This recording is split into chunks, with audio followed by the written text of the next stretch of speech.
everybody, and welcome back to another episode of the Lights Out F1 podcast. I am Matt Salmons, and I'm joined, as usual, by Joshua Fletcher and Callum McAvoy. Our first stumble in the road this season. We obviously missed a week last week between Silverstone and the Austrian Grand Prix, but I think we've done pretty well to get this far in the season without missing a week. So I think you can forgive us for just 1 week being missed. As I said, Joshua and Callum with me. We're going to have a look back at mainly the British Grand Prix because so much happened that weekend, and obviously it's our home Grand Prix for the three of us, and I was there for 2 days of it, and then we're going to take a look at Austria as well, which happened last weekend. One or two pieces of news to talk about, and then we're going to have a look ahead to the French Grand Prix, which I'm sure we're all absolutely buzzing for this coming weekend. I have to say I'm not complaining about 3 days of work at the weekend, Friday, Saturday, Sunday. So yeah, we'll talk more about the French Grand Prix later on in the episode. But what we're waiting for, let's get straight in to look back, cast your mind back, gents, to the start of July, the British Grand Prix, the first weekend of July at Silverstone, and we started with a wet qualifying. Our predictions were split down the middle. Me and Joshua went Verstappen. Callum M and Callum O went Leclerc, and Joshua, in the end, it was Carlos Sainz that qualified on pole in what was a pretty thrilling, for me, being there, wet qualifying session at Silverstone. Yeah, it was obviously something no one saw coming. He hadn't got pole before. Quite a special day for him. I can't imagine what it was like to be there. Incredibly jealous of that one. But yeah, sort of if it couldn't be either of the two, it made sense for it to be him, and it's nice for him to do it on that kind of occasion on such a historic track. Mm-hmm. I mean, I didn't point out, I should have mentioned this before I kind of came to you about qualifying, so I'm now going backwards in the weekend. But on Friday, we then had W Series practice when I first got there. Yeah, okay, yeah, nice to see some race cars. F2 and F3, nice to see something a little bit faster, a bit more powerful. Yeah, F1's coming next. And FP1 was just an absolute disaster because I think we had that heavy downpour. I sat at the grandstand at Abbey as well, the one that has no cover that looks kind of down the straight. So I got absolutely soaked and saw absolutely no action in FP1, which was quite annoying. FP2 we obviously saw a lot, and then qualifying in the wet was good. So, but yeah, I just thought I'd mention that. That was disappointing to say the least. But yeah, Carlos Sainz getting his first pole position. Wet qualifying at Silverstone is always going to be exciting, no matter what happens. And we saw some pretty close moments as well, Callum, in the wet. There was one, Max Verstappen on the exit of Beckett's a couple of times, struggled a little bit as well, and a few more kind of spins and slides that apparently one of them wasn't even shown on the TV. Apparently Verstappen spun at cops and we didn't even see it on the TV. You're on mute, Callum. Sorry, I had to mute. There was a lot of sirens going by. Crazy qualifying, really. I should say, kind of jealous of you, Matt. Would have been great to watch in real time. But this is why Silverstone's the best, isn't it? Really, like you never get wet, like perfect, like changeable weather like that at any other circuit. And the fact that qualifying was really thrilling, and then we had the race was even better than that. It was. I can't lie, there was a bit of a cheer. I'm sure, as I'm sure there was at the circuit when Verstappen spun out of the Hannah Straight. So yes. And I think I was the only person that was clapping Verstappen who was going around the track. I think I was just doing that. I think I mainly did that to wind people up because I knew it would annoy people. So that was quite funny. Let's talk about the race. I don't think there's anywhere we can start other than the start and Guan Yu Zhou's crash. Joshua, talk to me about how you saw that from your point of view. I don't even know where to start. It was one of those things you watch and it almost feels like it's in slow motion. You don't know what's going on. It's very scary. And you sort of, the camera didn't really catch it, and you just saw someone spinning off. And you're like, that looks bad. And then the replay, didn't show the replay, but you sort of saw stuff on Twitter come up before Sky showed it. And it's like, it got worse, and you're like, heart in mouth. It was almost, for me, like the men's Euro last year with Ericsson. You almost feel like you've seen something that horrendous. And I don't remember, apart from Grosjean, I can't remember watching F1 in 14 years and seeing something that bad and that sickening. And it is racing, and sort of, you have to expect that, and thank God for the halo, because that could have been horrendous if we didn't have that.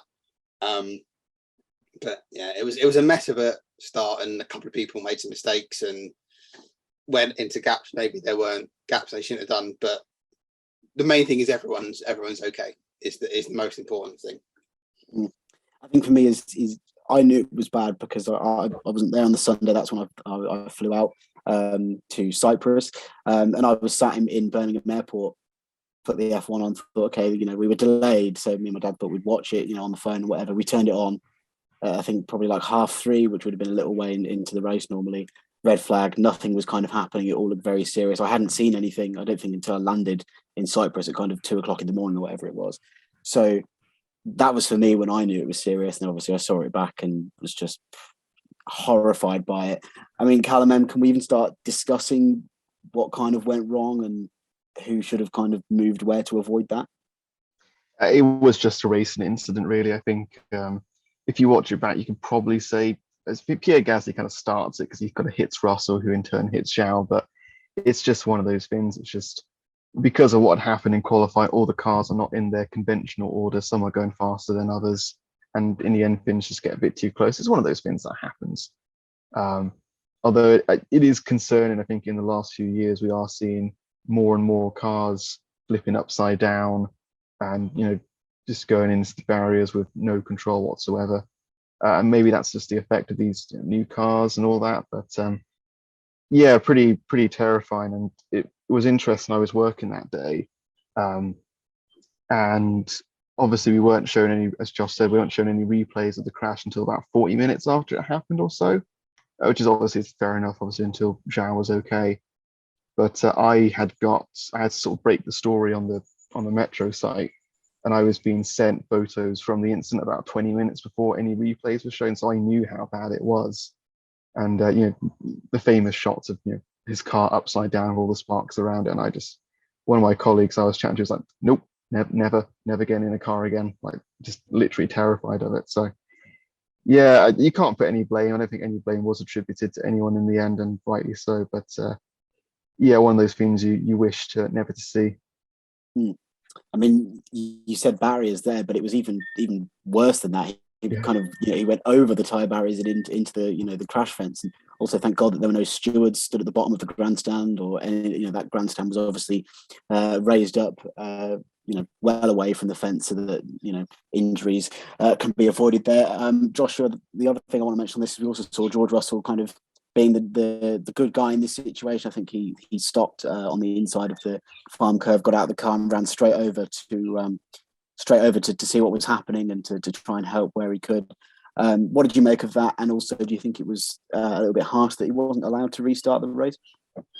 It's amazing to see, isn't it, that you put, and obviously he had a bad start as well, so his race maybe didn't go as he planned. But to see someone completely just forget about what they're there to do and more concerned about safety of a friend and a colleague and someone like, and then another driver is great to see. And I forgot who it was. Someone said he's done it before in junior series. He's seen that happen and he stopped and he's gone and got help. And I think in situations like that, you don't care about your job, but you just want to go and make sure that someone and your friend is okay. Regulations wise, I know he said he asked the steward not to touch his car, but you do run that risk. And I don't know. I don't think anyone would have complained if they let him restart the race. Didn't seem to be much damage besides a puncture. Maybe we don't really know. We wouldn't have known unless he was allowed to resume. But at that point, I don't think that's the serious issue. I think what will be, and thankfully Joe was okay, and yeah, Russell didn't get to race, but I mean, I don't think he really would have cared. He would have liked to have raced, but it isn't a big issue. Cool. Let's talk about the rest of the race then. The only other thing that happened at the start was, I think it was Sebastian Vettel went into the back of Alex Albon. I think that was kind of a repercussion of kind of what happened with the Zhao crash, and kind of they both kind of had nowhere else to go, and that hit happened. Can't remember if Vettel got punished for that, or if any of you remember what happened to Vettel from that. I just remember seeing it on the highlights about an hour ago when I watched them. So that happened at the start, but I think not really too much to add on that one. In terms of the race itself, Callum, I said this at the start of the season, and it was actually Sergio Perez, but I can now actually say that Carlos Sainz has had his first pole and now first win in Formula One. You must have been delighted for Carlos at the weekend.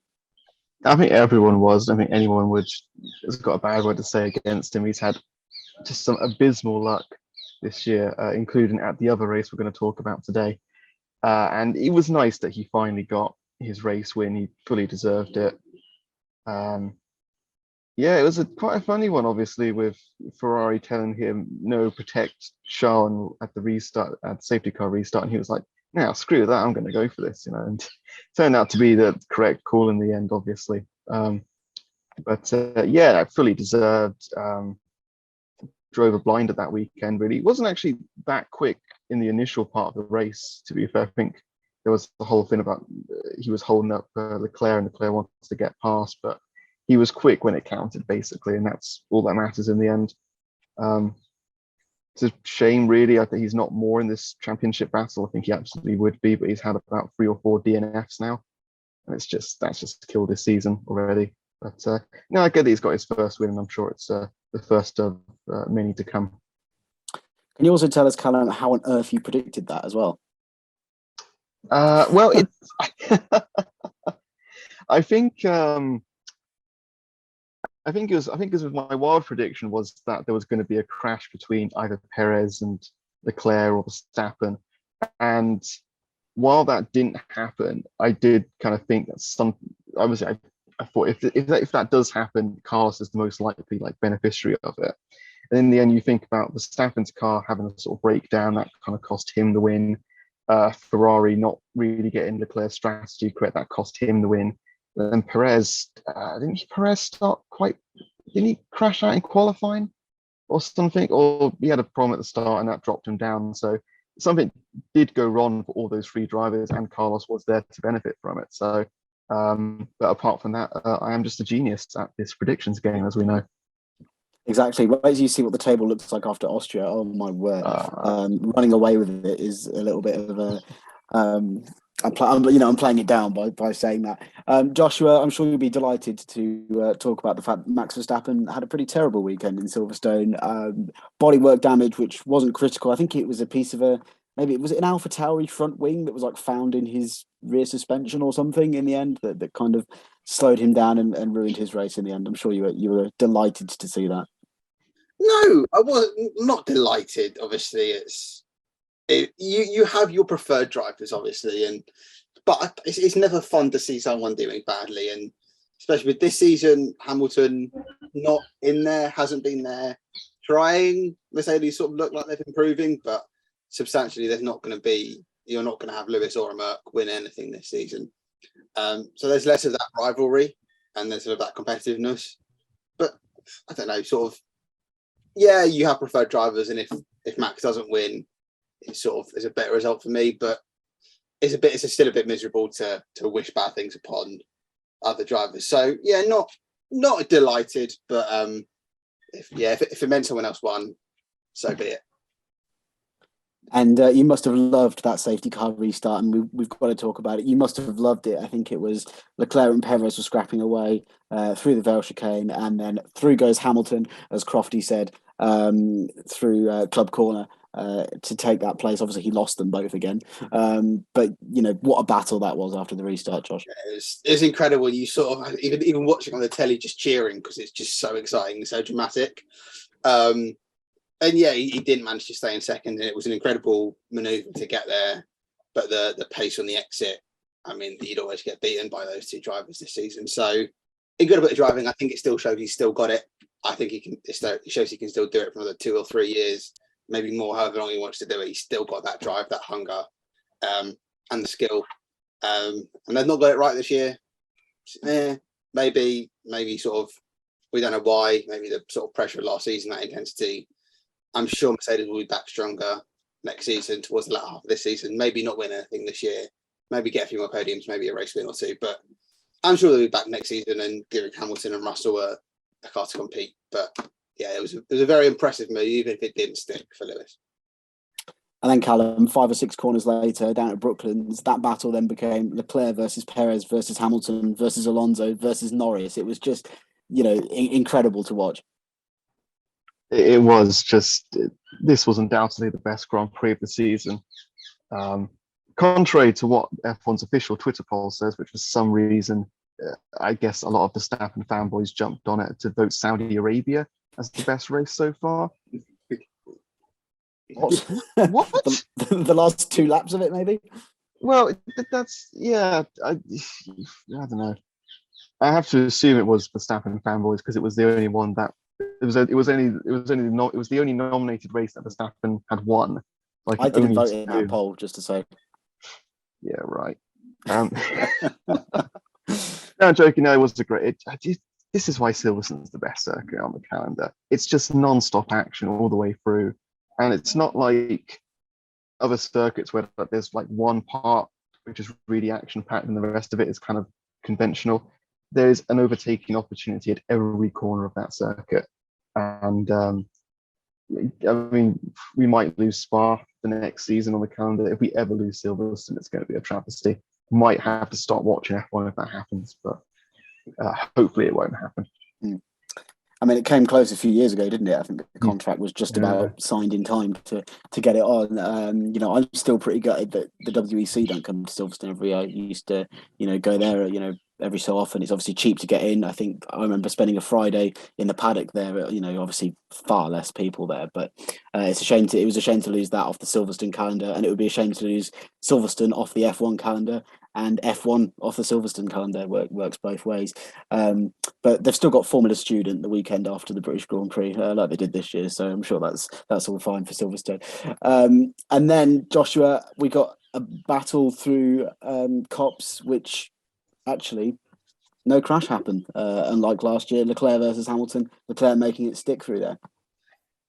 Yeah, I mean, you can easily make the joke, can't you? That I've seen do the rounds, but no, I don't know. Just good that you can get proper racing action there as tight as possible, and everyone gets out of that safely and okay, and without any controversy or serious harm, hospital visits, whatever you may think of that incident last year. But no, it's all good, and it was good to see some brilliant racing. And I think, as Callum has said, it's by far the best race of the season. I think most memorable, every moment there's like quality. Whereas you've lacked some of that, and you've seen a couple of boring races so far. But yeah, Silverstone is just elite, absolutely elite. I think Lewis Hamilton made a pretty sneaky comment, didn't he, post race, saying, "So you can actually race through there." And I think I also saw some videos of like the shadows of Verstappen and Hamilton from last year, and then Leclerc and Hamilton this year, and it seems like Hamilton is a lot closer to the curb and the apex. But we're not going to get into that debate because we'll be here all day, and we don't want to be. So yeah, we'll leave that one there. But good to see good clean racing through Cops. And the last thing was we had Schumacher versus Verstappen into the final corner of the final lap, which was pretty crazy to watch, Callum. Yeah, obviously you're rooting. Well, I was rooting at least for Schumacher to overtake, and then you're like, "Oh no, don't mess it up. This could be your first points, Mick." And yeah, great battle to see. Obviously, it was all because obviously Max wasn't going as quickly as he could do, and that's we're never ever going to see a Haas race a Red Bull like that in normal circumstances. Although that would be good, obviously, but. Yeah, no, great.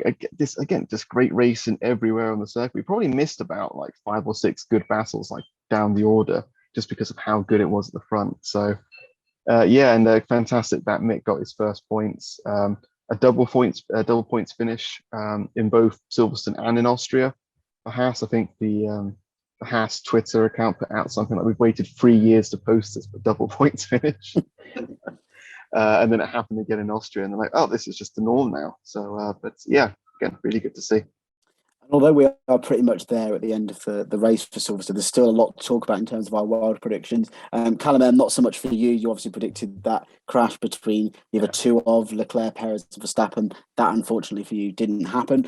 Joshua, you had all British drivers in the top 10. If George Russell would have been allowed to race, that would have come through, which is kind of why I asked you that a little bit earlier. But Callum O predicted Alex Albon to get into Q3, Nope, it was Nicholas Latifi that got into Q3. And I'll shout out to my dad. He predicted this. He said Latifi on pole, which probably was never going to happen. But he got into Q3, which was pretty spectacular, Joshua. Yeah. Obviously, I think Latifi's struggling. I wouldn't be surprised if he loses his seat relatively soon. I think it's been rumoured it might have happened. Obviously, I don't think it would have happened mid-season. We've seen a lot of controversy of Red Bull dropping their drivers mid-season, but I think he's most at risk. I think Mick probably has secured himself a seat for next year. Sort of, he's done really well the last 2 or 3 races. Scored points that Haas challenged him to do, allegedly. We don't know the ins and outs of that. But yeah, sort of, I don't know, maybe he's sort of seen the criticism and realised he's struggling and pull something out of the bag. Let's see if he can replicate that again relatively soon to keep himself safe. Let's not also forget that it was a wet qualifying as well. But when we went round to the stage at the end of the day in the fan zone, Latifi and Albon actually came out on stage, and he got a fantastic reception from the crowd as well. Loads of Go Tifi, shouts, and I think Go Tifi actually trended on Twitter as well at some point. So that was quite funny to see as well. Latifi said that he told all the Canadians the weekend before that was his favourite track on the calendar, and then he also told us that this was his favourite track on the calendar. So who knows what Nicholas Latifi's favourite track is? I think they probably just say that everywhere they go. They probably say it in like Austria. Hopefully they don't say it in like Saudi and places like that. That would be very worrying if they did. It's the old Lewis Hamilton thing after he finished. We have the best fans here. Yeah, that's true. That is very true. The last prediction that was made by me in terms of the wild card was me to see a crash. It took until about the final 10 seconds of running on Friday for me to see one. One of the Porsches came into Luffield and spun, and then he got going again. And as he went onto the exit round to Woodcut, he then spun again into that gravel trap. So I put a picture of that in the group chat. I'm counting that. I'm giving myself the point. I have no idea who the driver was. I don't know who any of the Porsche drivers are. So apart from Dorian Boccolacci, who I remember from F2, weirdly enough.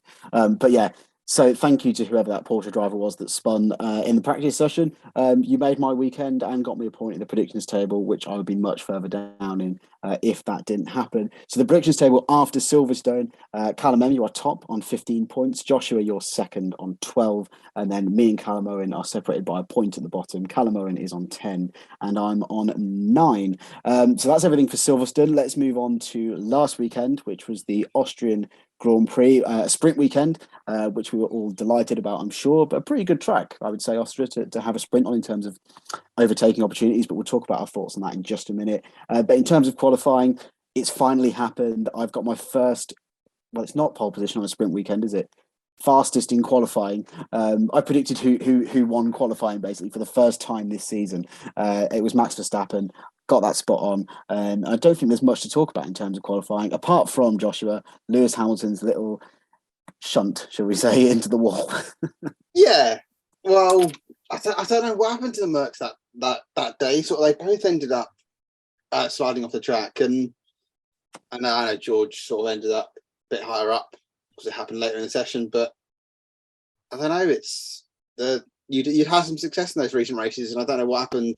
Austria, I think we all knew it wasn't necessarily going to be their track. It's much more suited to the Red Bulls, and probably not what Mercedes are trying to achieve. But I don't know. It's surprising we've not really seen a lot of those kind of mistakes from Lewis for a while, and hard to say what happened. I don't really know. Just disappointing as a Lewis fan. Clean sweep in terms of predictions, almost. Callum, you went Leclerc. Everybody else said Verstappen in terms of fastest in qualifying. For the sprint, it was me that was the odd one out. I expected Leclerc to get past Verstappen in the sprint. That didn't happen. It was Verstappen that won the sprint. Callum M, Joshua and Callum all predicted Verstappen to win the sprint. Callum, your thoughts on the sprint race that we saw in Austria? Decent, but still not the most thrilling thing ever. It was okay. I think that my biggest issue was looking at the results of it. It barely changed from Friday qualifying. Like most people moved up, changed like one spot basically. So it was like, oh, this is a bit pointless. I'm just not a fan of it.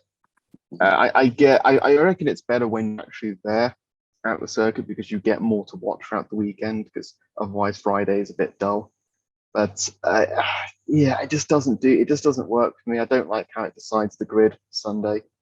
I'd almost kind of like it if Friday qualifying decided the grid both Saturday and Sunday, and then just like Saturday was like, here's like a trial run basically, with over 10, 20 laps, whatever it has to be. I think that would be a little bit better because I think it's a bit unfair. Like, say if your car breaks down during the sprints, even when you're near the fronts. But I don't know. Yeah, I wasn't a fan of it, but they're here to stay apparently. So there you go. I think the thing for me is because it was 100. Obviously, every sprint is 100 kilometers, but around Austria, an extremely short track. It didn't seem to last very long. I think that's been my problem with the last few. I think they're kind of like between 25 minutes and half an hour. Joshua, do you think maybe we could push it to 40, 45 minutes just so we get a little bit more action? I don't know, maybe, but then you're almost pushing on 2 full races. I don't. Yeah. You'll never appease this fan base ever with whatever you do. You scrap them, people are like, oh, qualifying's too boring, and then you keep them. You're like, oh yeah, but they're rubbish. Like, you just need to. I don't know what we can do to find a middle ground, because I think some people are a bit bored of the qualifying format now. I know everyone. I think in its current iteration is great, but a lot of the time you do find the same usual suspects. So maybe in a few years, trying to find a way to modify that to make it a little bit potentially more exciting. But I don't think you'll ever find a middle ground that everyone agrees on, or a compromise that everyone likes. So I think maybe just picking the right tracks for it.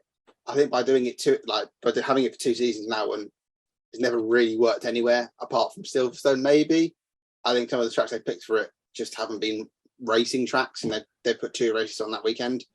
So I don't have the solution. That's probably why I don't work in Formula One. But we'll have a think, and hopefully they'll find a better solution.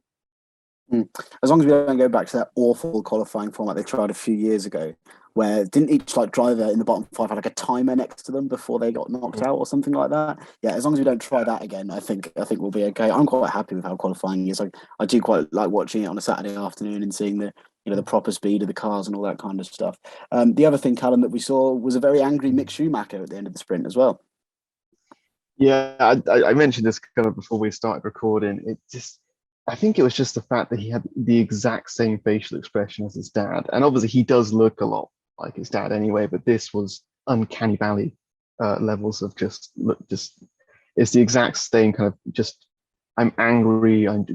We all know the Michael Schumacher, it was exactly the same thing. And I can't remember it was just because he wasn't allowed to overtake Magnussen in the sprint race, which in the end didn't really affect his main race that much anyway. But it was just just kind of hilarious to see. But actually that was the highlight of the sprint, was his duel with Hamilton, which was great. And again, a Haas duel in a Mercedes was not something I think that we expected to see at the start of the season. So I'll give the sprint that. That was the only good part of it, really. And then moving on to the race on Sunday itself, it was Charles Leclerc that won it from Max Verstappen and Lewis Hamilton, if I'm right. Callum, you were the only person that predicted Charles Leclerc to win the race. But more problems for Ferrari with that kind of brake pedal issue they had, Joshua. What did you kind of make of that? To me, I thought he'll get around this. There's no way this will cause a problem. But it seemed to cause a lot more of a problem than maybe I originally thought watching it. Yeah, it's so weird. I just can't figure out Ferrari this season with inconsistencies. They do so well for a couple of races, and then there's always something, and whether it's driver error or car error, or they can't find that consistency. I think that's what's going to cost them this championship.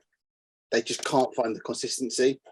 I don't know. It's hard to say, but it was worrying that when Sainz, you just saw him not stop, and then you saw the fire get bigger and bigger and bigger. You're like, are you going to get him out? And no one went and got no one to help him. He's like, clock's ticking, like, we need to get him out of this car. And eventually he sort of almost held himself out of it. But it was, I don't know, it's just, I don't know, it must be very frustrating for hardcore Ferrari fans to see sort of pole, and then you have that sort of almost grip pulled away from you, of a little bit of hope of winning the championship is almost pulled away. They need to find some consistency though, because I think Red Bull might just end up running away with this. Mm. Yeah, I mean, Sainz, I think, has said it himself. I think he said it on the radio when he was out. I think he said every time we gain momentum, something like this happens, or he might have said it in an interview post race or something like that, which seems to be, the story of Ferrari's season. Callum, I'm not the most technical person in the world, and this may sound really stupid, but obviously Sainz stopped, switched the engine off, and obviously the runoff he was on was obviously on a slope. Is there nothing on an F1 car that stops them from rolling back? I know on road cars we obviously have a handbrake. I'm not saying F1 cars have handbrakes, but what do they not have anything on them that stops that from happening? Not that I'm aware of. No, I think that was the same thing. Everyone said, "What is there like a handbrake on this bit?" No, I don't think there is. Honestly, it's just unfortunate because just the way the circuit is that it's on just this uphill slant basically. And I think that's why the marshals are struggling because they were like, "Oh, we actually need to like stop this car rolling." And then they were kind of torn between, wait, do we put the fire out? Do we stop the car? Or do we try and do both, which we probably should do?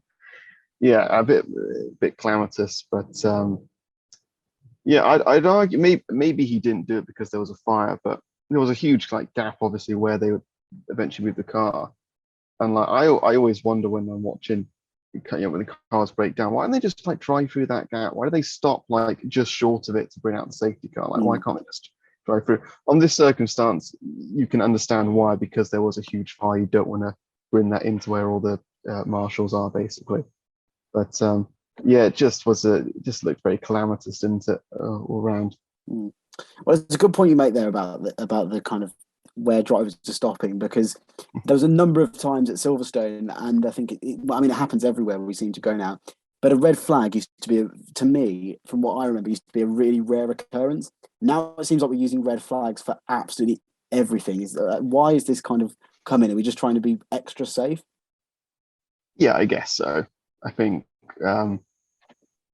it's. I think everyone has their different opinions of what warrants what. Like, who is it? Is it Ocon who stopped on track and brought out the safety car at Silverstone? Yeah, he stopped on the old pit straight, didn't he? Yeah, and I looked at that and I just thought, well, that's a virtual safety car, surely, because it's like he's right. Yes, he's on track, but he's right to the side of the track. There's no debris.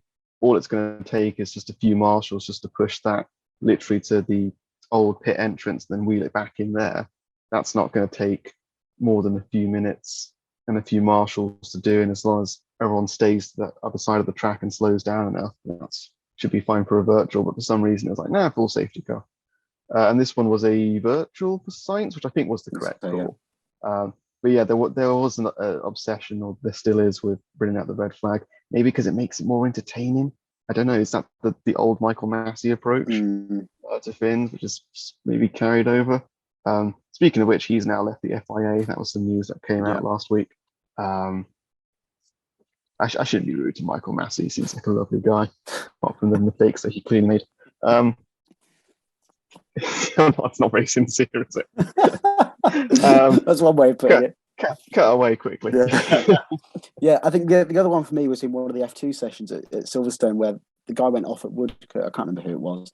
Went off at Woodcote, but went and parked right near one of the marshal posts. And then the red flag came out, where I thought, somebody having some kind of, like, even if someone has a brakes failure at Woodcote, you're going that slowly. There's kind of no danger if you kind of go straight on, and the unlikely event of that happening is 0 to 1% kind of thing. So yeah, it just seems like there is a bit of an obsession with bringing out red flags at the moment. And then Joshua, after his anger in the sprint going back to Austria, Mick Schumacher's anger at the end of the sprint, he was then voted driver of the day, and raced pretty well, to be fair. Yeah, I think he did race well, and I don't know. I'm not often on board with driver of the day.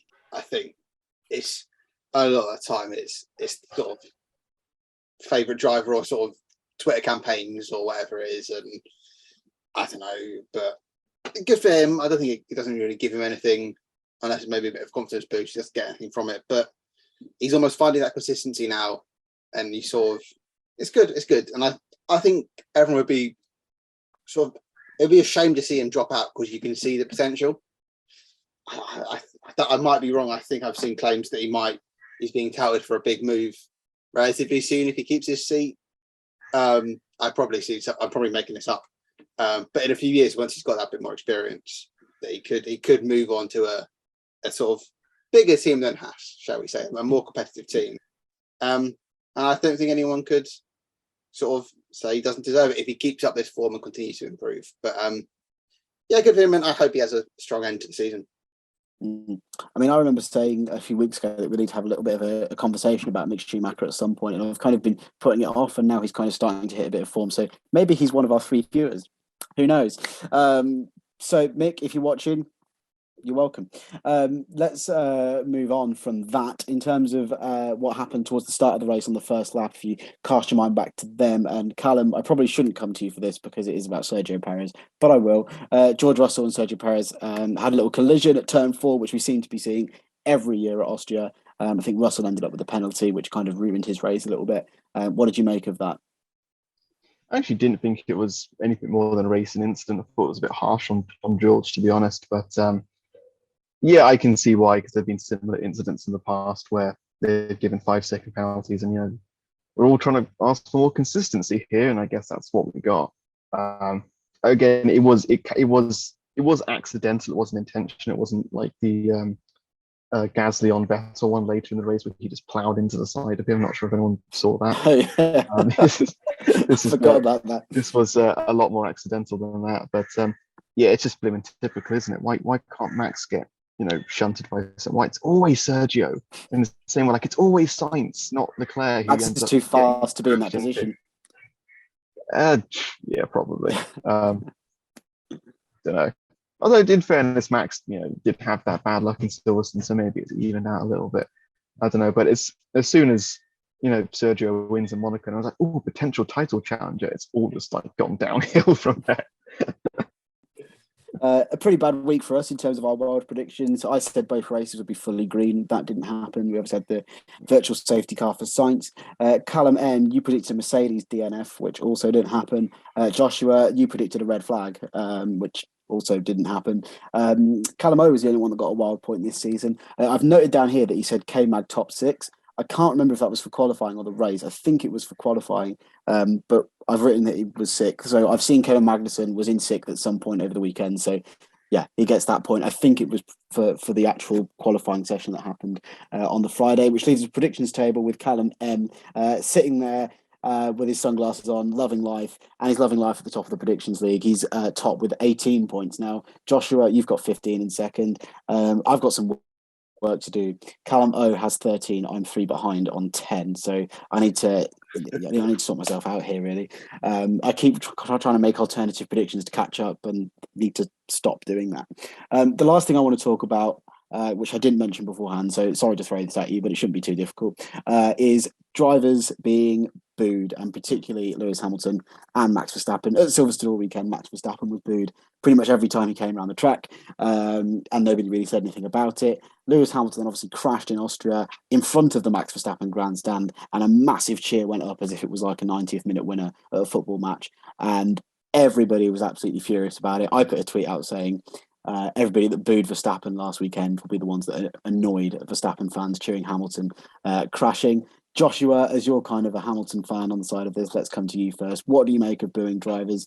We don't seem to have a problem with it in football. All 3 of us are football fans, and we don't seem to have a problem. So why is it a problem in F1? It's a problem in F1 because it's more personal. It feels more targeted, and it's like you're being a team at a football match, aren't you? You have one person battling against your person often, and that's where the Lewis thing is. Like it's either one or those two last season. Whereas in football, it's more of a team thing. You have hate for a team because of geography or rivalry or whatever. Whereas in F1, it's you don't like someone because they're better or they're beating your driver. But I do think, controversially, the Hamilton and Verstappen ones are different. I think I'll try and justify this. I don't sort of agree the way, but I think if like British fans booing Hamilton booing Verstappen at British Grand Prix, I can understand. I don't agree with it, but I can understand it more because of stuff Helmut Marko has said, or what Verstappen said, or what Jos Verstappen has said, and the sort of the brand of Red Bull associated with some derogatory comments towards Hamilton, or that kind of circle. Cheering when a driver crashes potentially seriously, and now Hamilton didn't, but the effects of that, cheering when someone sort of potentially can injure themselves or have a serious crash, and burning effigies of him, burning caps and Mercedes stuff, I think is a step beyond. I think you can dislike a team. You can if they just booed him when he went round at the home of Red Bull, fine. British fans did it to him, to Verstappen. I get the vice versa thing, but booing, like cheering when someone has potentially fatal or serious incident, I think is a step too far. Do you also remember the cheer that went up when they crashed at Silverstone last year? Yeah, of course. And then that's horrendous as well. And that crash was far more potentially serious and dangerous than what Hamilton had. And I think that's beyond the pale as well. And I think you shouldn't be booing someone for them like going 200k into a tech pro barrier. That isn't right at all. And I think there is some toxicity in the fan base, and there is an intense rivalry which I quite frankly don't understand. Hating a driver, like you can dislike someone, you can prefer someone, but cheering when someone potentially can have a very serious crash, it's like football, isn't it? It's like you don't cheer when someone snaps their ankle, you don't cheer when someone tears their ACL, even if you have the hatred for that team, you don't celebrate that. So why are we seeing that in this sport when we haven't really? I can't make sense of it. Mm-hmm. Callum, anything to add? I mean, the only thing I can think of with Lewis's crash is maybe it could have been clear from the grandstand that it wasn't that serious. It was kind of like a woo, you kind of messed up a good lap. But that's just me trying to be devil's advocate, I guess. Anything to add? I think Josh kind of nailed it, really. I did a story about Christian Horner talking about this earlier in the week, and probably the one time I'll ever agree with Christian Horner on something.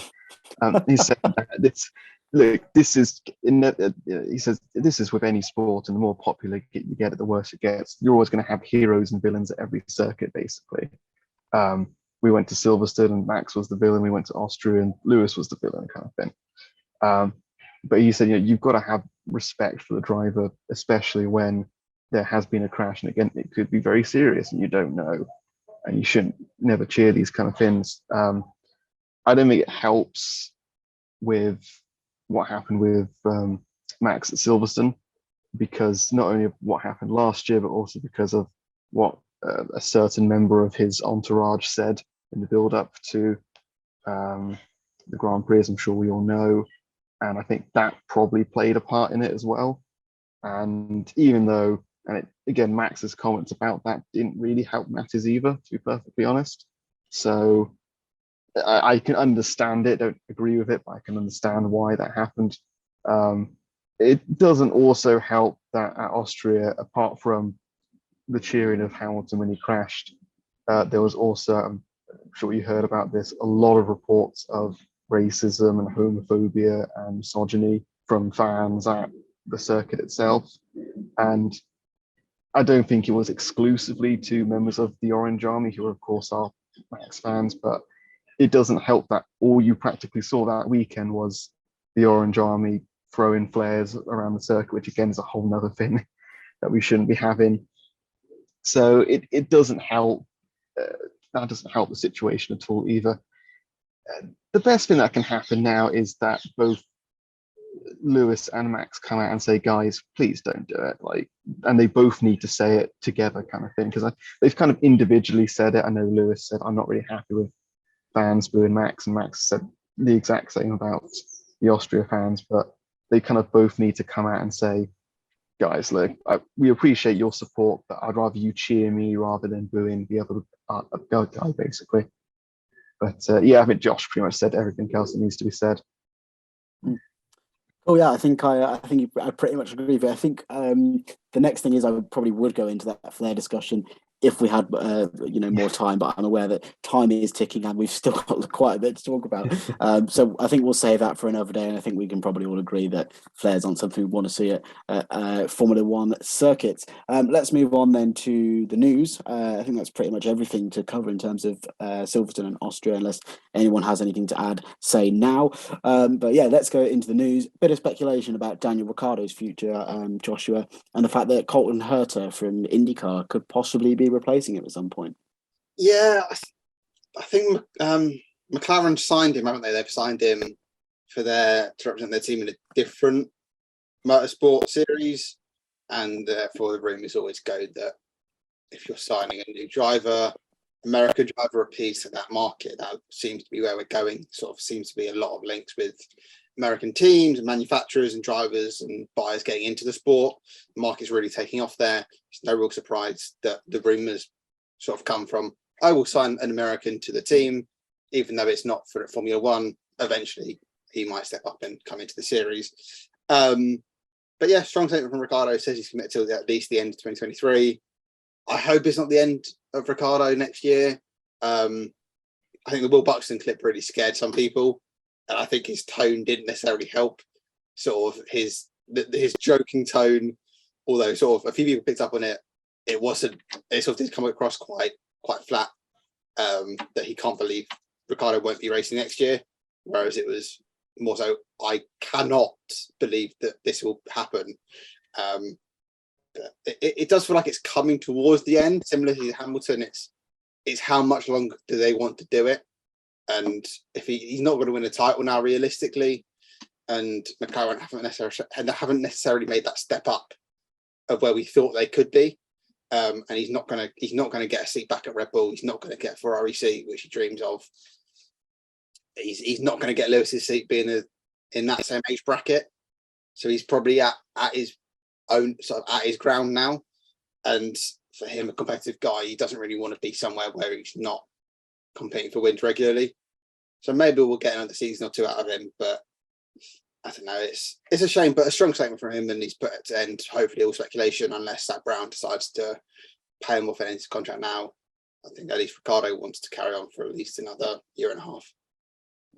I think we'll definitely see him until the end of next season. I think I also saw that Herta, was he testing at Portimao? I think he was testing last year's McLaren as well. So that also, I think, shook things up a little bit in terms of that debate. The other little bit that I want to talk about, and I'll come to you for this one, Callum. Again, I didn't mention this before we started, so apologies. Is Fernando Alonso came out and put a little controversial statement out this week, saying that F1 basically slow older drivers are blocking young talent from coming through, and I think he said, "I'm still fast, so I can be here," kind of thing, which I thought was quite funny and very Fernando Alonso. What did you make of that, Callum? I mean, look, there's no doubt that Fernando is still a very quick driver. I think there's a bit of irony saying that, though, when you're about half the points of your teammate, Fernando. Have you not noticed Esteban Ocon has double your points this season? And you've got Oscar Piastri sat in reserve as well. Exactly. I don't really get why Fernando kind of said that, especially when earlier in the week I wrote a story where he said, I still find F1 too predictable and boring, and it was like, well, if you find it boring, go back to IndyCar or something. I obviously have a lot of respect for Fernando. He's probably one of the best drivers of the last 15 years or so, but just very bizarre comments. And again, a lot of speculation around his future. He's probably got the second Alpine seat's probably the most desirable seat left for next year, given all the other ones at the top are taken. And again, with Piastri coming through, rumors are Piastri could even go to McLaren next year. It's another thing, but who knows? I don't get it when he's like, did he specifically say slower or older drivers? Because I thought he said older, and it was like, well, that's irony. Did you say older? I thought he said slow and old. Yeah, I thought you said the slow old drivers. I don't know if he's having a go at there, Hamilton or Ricciardo or someone, or Vettel. Probably Vettel and Ricciardo, I guess. But yeah, a bit of an irony for the 40-year-old saying that the older drivers stopping young talent coming through. Bizarre one. Obviously not signed for next year. Don't know if he will or not, but I guess we'll find out very soon, given we're coming up to what's traditionally known as silly season, where all the seats for next year are determined. So I've just kind of found a quick piece. Alonso said, "Motorsport is all about the stopwatch. The key question is, are you still fast enough to make it happen? If you're slow and perform moderately, you will block the way for young and up and coming talents. Then you have to make room. I'm still fast. It's other drivers who lock the door for fresh blood." I guess he was suggesting slow and old, or maybe he could have just said Lance Stroll, couldn't he? He's not old. Yeah, that's good. Yeah, I suppose so. He's younger than us. yeah. It probably is, to be fair. Okay, cool. I think that's everything news-wise. Let's talk about the French Grand Prix, which is coming up at the weekend. I assume absolutely none of you are going to be heading down to Dover this afternoon, getting the ferry across to France and going to watch the Grand Prix. No, Okay. I'll put in my own home, I think. So let's get on to that then, as we usually start with our kind of Grand Prix previews. Any memories from the past that particularly come to mind for you? I'll start with you, Joshua. No, there's literally nothing that sticks out at all. It probably shows how much we all, or how we feel about the French Grand Prix here, but nothing in specific memory. No. I think for me, there's only two I can think of. One is from I can't remember if it was GP2 or Formula 2 at the time. I can't remember, but it was, I think, one of the, I can't remember his name. It was Arjun something, Indian driver, and I think he was really struggling in F2. And I just remember him begging his team on the radio to help him, like almost crying. I think if you search that, I think you'll find it like F2 driver crying or something. But yeah, it was on the radio crying to his team about how kind of bad his car was, which was quite funny. I also felt quite sorry for him as well. And the other one is obviously last year. I think Verstappen, did he kind of catch up with Hamilton, but just overtook him really easily at the end of that really long straight. Callum, anything for you that you can remember? So I remember last year actually being surprisingly good. I think the reason that is that it rained overnight on the Saturday, Sunday, and basically all the grip from the weekend's racing was basically completely worn off, and basically they had no idea what was going to happen in the race with the tyres. So that actually made it quite entertaining. Apart from that, no, really, really poor circuit, poor Ricard. Only really put back on the calendar because there was more interest in Formula One in France, thanks to people like Gasly and Ocon coming through. But yeah, not a particularly great circuit. And yeah, that's weird. It's a weird one, that for a country that has a lot of history with motorsport, particularly with Le Mans and all that, but they can't produce a decent F1 track. But I don't know. Not looking forward to this one, to be honest. I think it would also be very strange seeing F1 cars go around Le Mans, but it would also be interesting to see what kind of lap time they could do. It did happen once, many years ago. Yeah. And it was so bad they basically said never again. I think I'm pretty sure Alonso took one out, didn't he, for like a demo lap? Was it last year at Le Mans or maybe the year before? He took his Alpine out for a little demo lap around the track, but whether he went around the full track or not, or shortened, just kind of cut through the car park to get back to the grid or something. I don't know. But I'm pretty sure I remember seeing that. So yeah, not many fond memories of the French Grand Prix for any of the three of us. So let's talk about our predictions for the weekend. Joshua, I will come to you for qualifying first of all. Ooh, I've gone for Max Verstappen. I think won here last year, historically a better track recently in terms of they won there last year.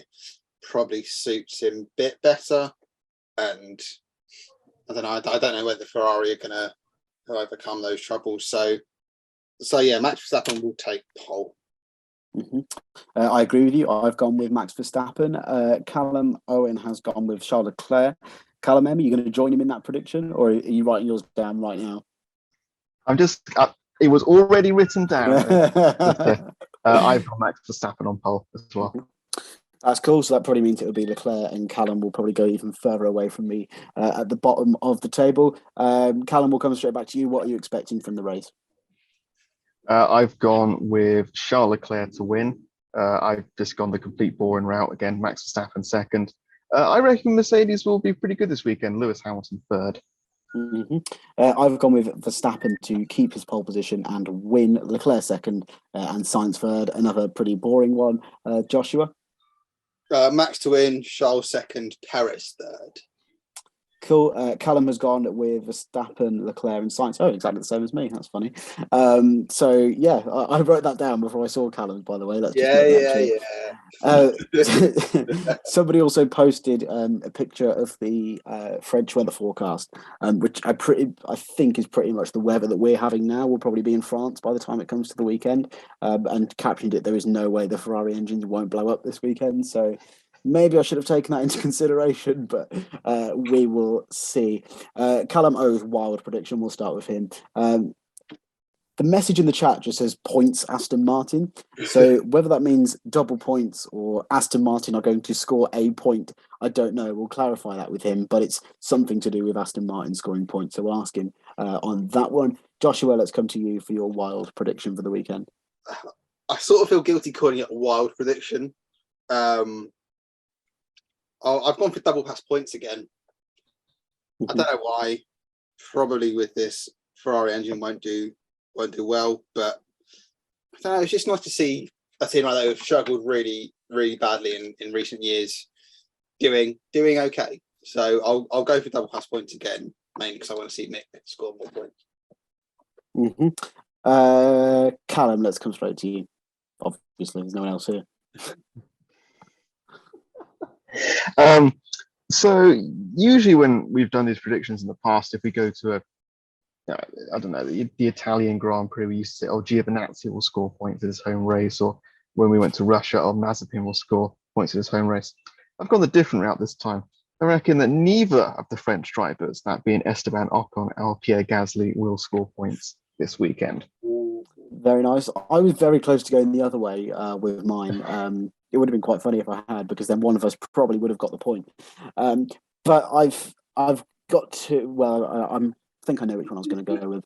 Mine was either the track limits debate, and I was going to predict that 40 laps would go for track limits. But I'm not going to go with that because that's boring.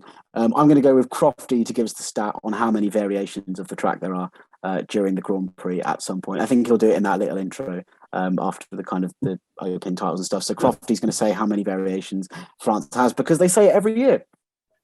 How many are there then? I have no idea. Shall I have It's something like 160 odd, isn't it? I'm not joking. I honestly think it's like 160. How many variations are there of Paul Ricard? I hope this comes up. 167. Yeah. 167. There you go. Ranging from a 0.5 mile circuit to a 3.6 mile circuit, which is what I assume is the one that we'll be on. So, yeah. We should do the 0.5 one. That'd be more entertaining. Yeah. Do a sprint round it as well. Yeah. Okay, so yeah, Crofty saying that there's going to be 167 variations of the track. I don't know whether to go throughout the weekend, because I think it will happen at some point. So maybe I'll go with in the opening titles of the race, or at some point during the race. On the Sunday, we've got to make this specific. Okay, on the Sunday, that's fine. Yeah, that's fine. But I think Ted said it last year, though. I might have to go and have a look back at last year's French Grand Prix and amend that prediction. But it's got to be Crofty. He's the stat man, I guess. So cool. That's pretty much everything from us this week. Plenty to talk about. Thank you to the two of you for sticking with us. I assume we're on around an hour. We must be something like that. Longest pod for a while. When we come back, we're going to be talking about the go-kart Grand Prix, the Hungarian Grand Prix. I think that's what's next, isn't it? Hungary. Yeah, that's cool. Hopefully that one Lewis Hamilton won't be on the grid on his own again, like we saw last year. That was quite funny. But you never know. Let's get through this French Grand Prix first. So normally I would say have a good weekend. What I'm going to say is good luck this weekend. Try and survive the heat and the French Grand Prix. And we'll see you all next week. Thank you very much for watching. Make sure you're following us and all that kind of stuff on YouTube, Spotify, Twitter, everything. So yeah, cool. We'll see you next time. All right.